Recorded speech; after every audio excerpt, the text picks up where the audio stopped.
Hello and welcome to Watch It Baptist Church Online. My name's Mike, I'm the pastor at Watch It Baptist Church. We're looking this time round for the second in our series in November 2024 at Luke 12. We'll be looking at some verses in there, looking to ask ourselves the question, does God have high expectations? So we'll do that and we'll crack on with that, but first of all we're going to pray. Lord Jesus, guide us as we seek to understand your words. Thank you so much that you have given them to us. Would you give us your Holy Spirit that we might understand through that Spirit what you were saying through that same Spirit to your disciples. Be with us, we pray. Amen. So we're in Luke chapter 12 and we're starting at verse 35.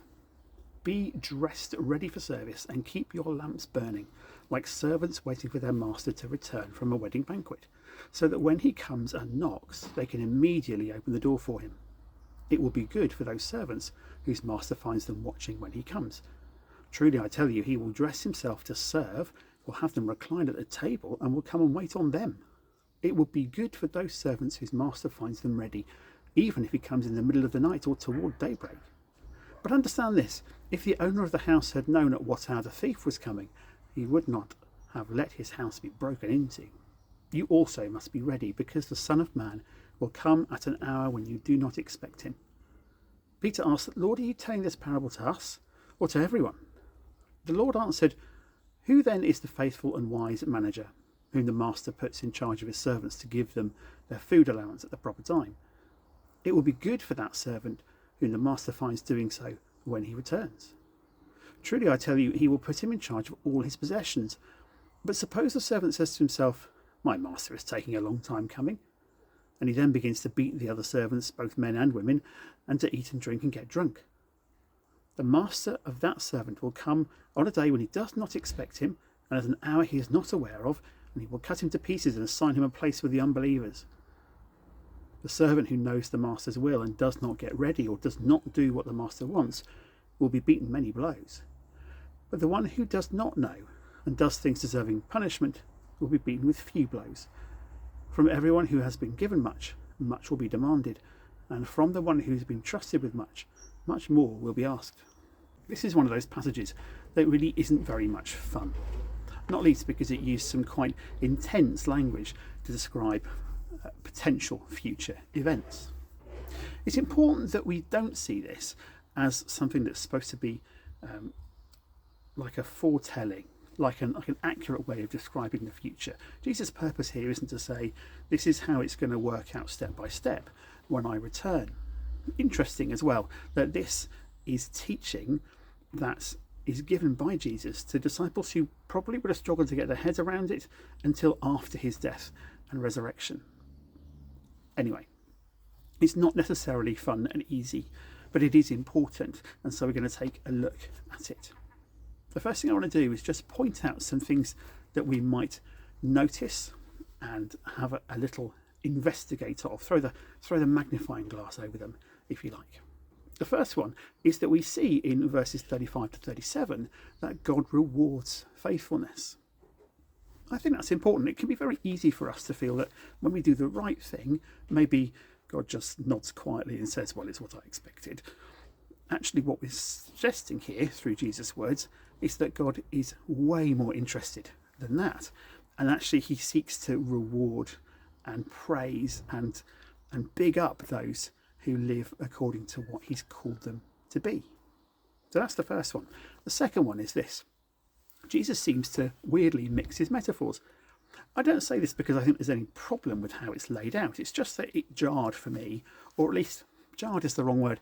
I noticed it. I noticed that partway through this description of the master coming back to servants in his household, he then flips into a man whose house is getting broken into and how that's unexpected too. I thought I'd notice it and I'd mention it because I'd noticed it. It's funny how two different illustrations are used in the same passage.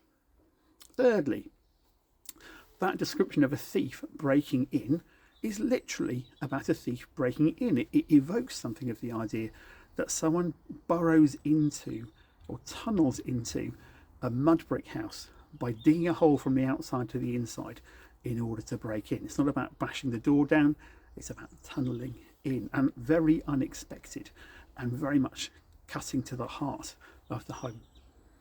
Fourthly, what we know counts. We can see this in verses 47 to 48. Jesus seems very keen for us to be aware that if we know what Jesus is like, that's something Jesus will take into account.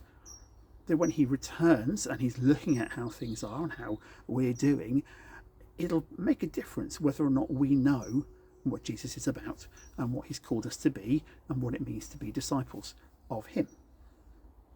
So that's just a few of the bits that we might notice. There are plenty others. I was aware on the way through that this is, we get this moment where Peter says, who are you telling this parable to? Is it just for the disciples? Is it for everyone? And that Jesus typically responds to a question with a question. He asks them to think, who are the people who I'm talking about? Who are the ones who maybe can say that they know what Jesus is looking for or what God is asking for? That's who the parable is aimed at. So we might reasonably say that it's everyone. That's the kind of answer that Jesus is giving Peter, but by illustration rather than just by a word or two. So as we take ourselves forward from this kind of points to notice bit, let's have a look at an old joke and not a very good one. I think I was first told this by my big sister, who found it hilariously funny. It's one of those puns that you first get when you first understand how puns work, and it's this: be alert, your country needs alerts. It's a way of messing with the idea of being alert. Actually, the reason for mentioning it is that this is very much what Jesus is saying. Being alert is important, being aware of possibilities, being aware of surroundings, knowing what might come and knowing what it means to be prepared. I might just as well have landed on the old Scout motto, be prepared. Not old as in not used anymore, just I've known it for a long time. It's important to be alert. It's important to be aware.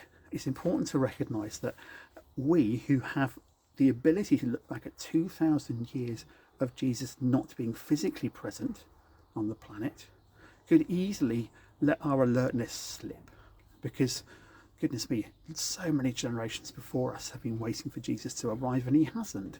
So it could end up with us going, well, yeah, we know he's coming, but I'm not going to worry too much about that because it hasn't happened up to now. Goodness only knows when it will. I think part of what Jesus is saying here is your readiness is something which applies all the time. Right. So let's then turn to something which I think is among the more important things I want to point out about this. So we have this amazing God who, pinnacle of his creation, wasn't just the creation of humanity on day 6, as it's described in Genesis 1, but it's day 7 when there's the chance to rest and be with humanity, to live among his creation. And we get this little look, don't we, in Genesis 3, where we see that God is walking in the garden and he expects to find Adam and Eve and they are hiding. And there's that sense that a completed creation at its pinnacle, at its climax, has time spent together between God and creation, or between God and humanity. Now, it can be very easy for us as we think about this God who calls us to peace, who came as the Prince of Peace, who invites us to rest, whose creation came to a climax with the idea of resting with God. And very easy for us to see this call to alertness and readiness and go, well, how do these two things match up? How can God say this alertness, this being aware and on standby? How can the same God who's asking that of us also say, well, I want you to rest? And I wanted to have a look at that because I think it's important we don't get sucked into a way of thinking that's very much more to do with our culture than it has to do with the Bible. So our culture's attitudes are very often quite binary. They are either one thing or another. Let me just explain what I mean by that. If somebody holds a view on something, let's say it's international politics, they believe that it would be good to do X. If somebody else comes along and says, well, I think X is good, but I think maybe it needs to be X plus 1. Then in our culture, we tend to say that if you're not agreeing with X, then you're saying Y. So it's, I either agree with you or I will say that you are wrong. We don't allow for nuance. We don't allow for sort of degrees of agreement. You know, it's a bit like this, or it's a lot like this, but not entirely. We're not very good at making space for that. Our culture tends to say you're either with me or you're against me. Either you completely agree or we are at odds with each other. And I want to challenge that way of thinking when we come to think about God. Okay, so God is not binary. He's not either switched on or off. He's not a 1 or a 0. He's not entirely one thing and none of the other, and neither is he entirely the other thing and not at all the first. He is more interesting than that. What? Much more interesting. Way more interesting.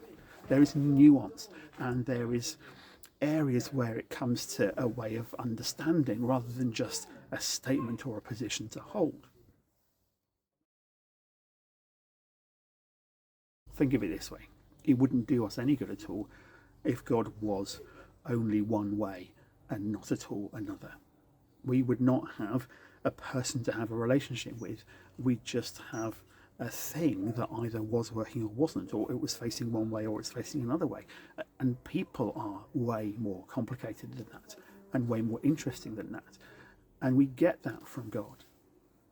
So in this idea that God is not either switched on or off, he's not either one thing or the other, he's not either black or white, we need to look at how we might understand that. And I want to do that by looking at some equivalents or alternatives or other ways of seeing the same thing. The idea that coexistence can happen. So here's my first one. A teacher can be really encouraging and inspiring and also very strict. We don't think that if a teacher is inspiring and encouraging, they're not allowed to be strict. Neither do we say that a strict teacher can't be encouraging or inspiring. We recognise that actually a good teacher is likely to be both. Here's a second example. A dog can be loyal and fierce. That dog can just as easily climb up on your lap, snuggle itself down, keep you warm and love being with you. And then, in the right circumstances or the wrong ones, will be fierce and will snarl and growl and come across very aggressive. That second option doesn't switch off the first. Both are parts of what that dog is. Thirdly, a beach can be beautiful and dangerous. You can stand on a big, wide, sandy beach with rollers coming in and looking amazing and powerful and dynamic and think this is just gorgeous. But get in the water in the wrong place or in the wrong way or at the wrong time, and that same beach will be deadly. It's not stopped being beautiful. It's not either one thing or the other. It is both. A football team coach. Think about professional football, Premier League football if you like, or professional football. The coach will demand high levels of energy and commitment and dedication. And at other times will demand rest. One of the challenges for professional footballers is that they are actually discouraged from doing lots of things. It leaves them with a lot of time on their hands and they have to find ways to fill that time. Because the coach quite rightly is saying, there are times when you need to be absolutely full on, fully committed and totally in. And there are other times when you must rest. And because I like cricket, I'm going to throw a cricketing one in as well. A professional cricketer is going to need to train in running because they're going to run between the wicket, across the wicket, and they're going to need to run in the outfield to collect the ball. They're also going to need to train in cardiovascular, so they keep their good fitness level. They're going to need to train in strength. You can't hit the ball very hard if you don't have powerful arms. You're going to need to train in technique so that what you're intending to do works the way that you want it to, and you're doing it as well as you can. You need to train in mindset. You're going to be out on the field for an awful lot of time. You need to be able to stay focused. You need to be able to not be tense all the time. And you need to train in resting. You need to be able to say, and now is a time when I stop and I don't train on any of those things and I just allow my body to recover. All of these examples show us that things can and do and should coexist. So when God has high expectations and says, I want you alert and on standby and ready to go, it doesn't mean that the rest thing is no longer a good piece of advice or a good instruction. Let me show you some of how that works. So in Psalm 23, it starts, the Lord is my shepherd, I will not want. He makes me lie down in green pastures. He leads me beside still waters. Those pastures and waters are places of rest and refreshment and recovery. That's an essential part of what God does in the life of the disciple. Secondly, in Psalm 4, verse 8, we see that there's a confidence in sleeping at peace because that's something God makes possible. In Matthew 11, Jesus says, come to me, those who are weary and burdened, and I will give you rest. And then in Mark 6, when the disciples are in a situation where they've been inundated by demands for their time, Jesus says, come away with me, somewhere quiet, and we're going to rest. Now, none of these instructions or perspectives mean that the thing Jesus is asking here in Luke 12 doesn't switch any of them off. There are high expectations and there's a call to rest. And it's important that we're able to recognise God as able to ask these things of us. And that's okay. It's part of knowing how to follow Jesus and be a strong disciple. It's about saying, well, I know that God is asking me to find a balance here. Not to switch off my alertness, but not to be on edge either. So then it comes down to this question, what does it mean to be ready? Jesus is asking us to be ready when the Son of Man returns. Son of Man being a phrase that Jesus uses to describe himself. When he's saying be ready, what does he think being ready means? Now, unfortunately for us, Luke 12 doesn't tell us what that is, but it is worth us reflecting on. I've got some suggestions. I'm not saying these are all necessarily right or definitive. There, I'm sure, will be others, but these are things that I jotted down that I wanted to share with you. Does being ready mean being busy? Is that what Jesus is saying? Does being ready mean having a particular attitude to the world around you, to the people you encounter? Is being ready about being defensive as a disciple, defending the Bible or defending Jesus because you feel that the world needs you to defend him? Does being ready mean attitudes to the kingdom, attitudes to the work God is doing in the places where God rules and reigns? Is it to do with how we consider what the kingdom is and our involvement in it?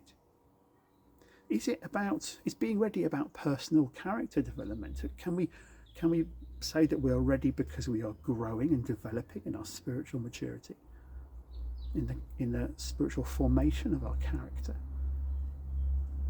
All these are ways in which we might think about it. And given that we ask questions at the end of each session, you might have thought that I would make those the questions. I haven't, but I think they're worth pondering. It is important that we keep in mind this idea of disciples being apprentices, and I wanted to just get us hold of the idea that a master potter would expect the disciple, an apprentice, to make excellent pots. Maybe not at the start, but actually over time the pots they make would get better and better, and then as they've come to follow the master, to watch what he does and do it like him, their pots will become better and better, more excellent, more like what the master is making.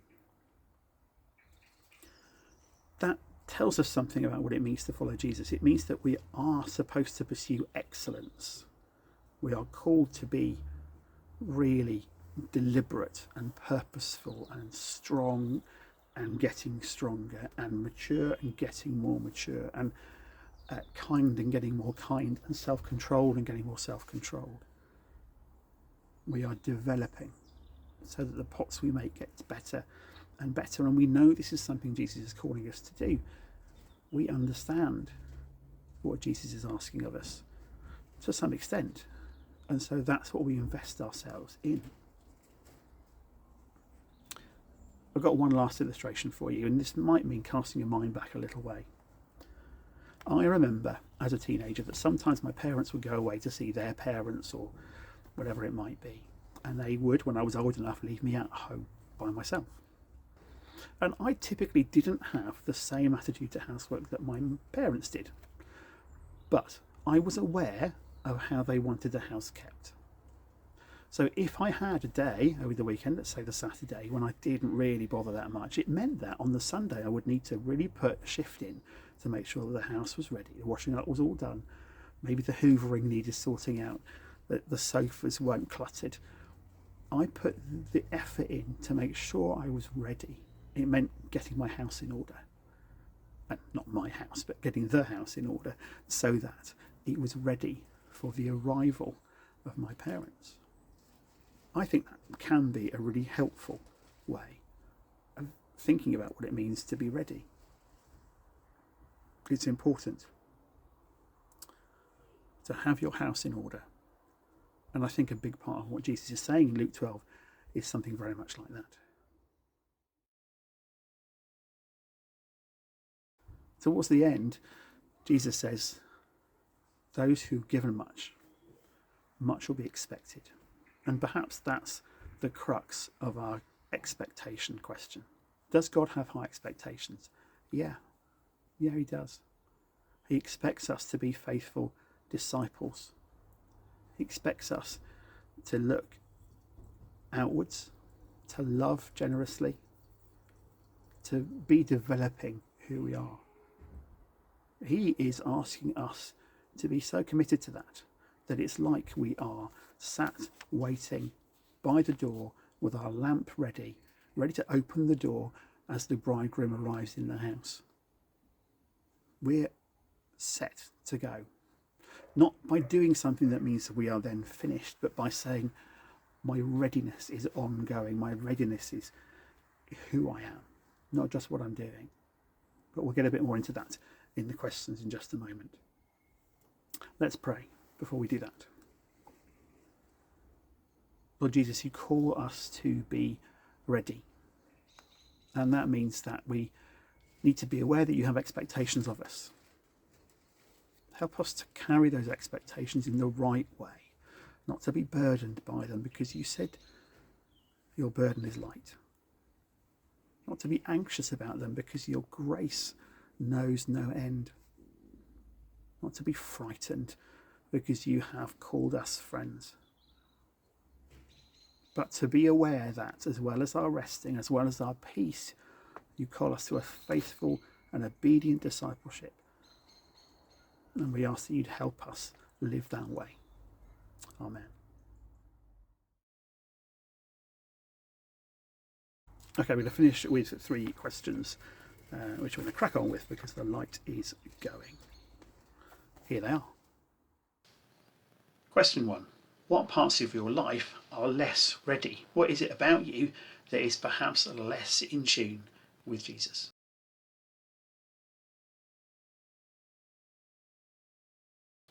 Question 2. How can a church be ready and stay ready as an entity itself with all its people?